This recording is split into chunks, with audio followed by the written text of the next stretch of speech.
Ils l'ont tué. Ils ont tué le président du Manidem, Georges Anissé Ekane. C'est par ces mots forts que Maurice Kamto a entamé son allocution. Un discours poignant pour exprimer sa colère et son indignation au regard des circonstances qui entourent la mort d'Anissé Ekane.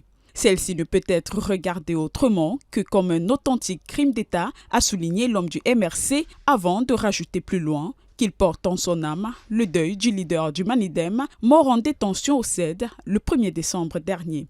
Je porte en mon âme son deuil, que ravive le souvenir de chacune de nos rencontres, pourtant si peu nombreuses. Maurice Kamto ne manque pas d'évoquer sa visite à Anissé Ekane le jour même de son décès. J'ai appelé un des avocats pour avoir leur position. C'est avec le décès d'Anissé Ekane qu'on m'a accueilli.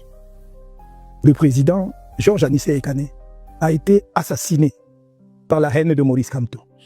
Dans la même veine, Leon Taylor Onana, ancien militant du RDPC, à travers un communiqué, a également exprimé sa tristesse suite à la disparition du président du Manidem et appelle au passage la démission du ministre de l'administration territoriale, Paul Atangandi.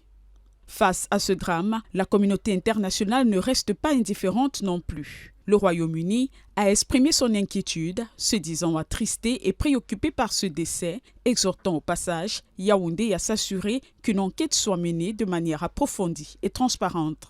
Même son de cloche pour le Canada qui encourage aussi à mener une enquête indépendante et transparente. Enfin, l'Union européenne, quant à elle, en plus d'une enquête, réitère son appel à la libération des personnes détenues depuis l'élection présidentielle.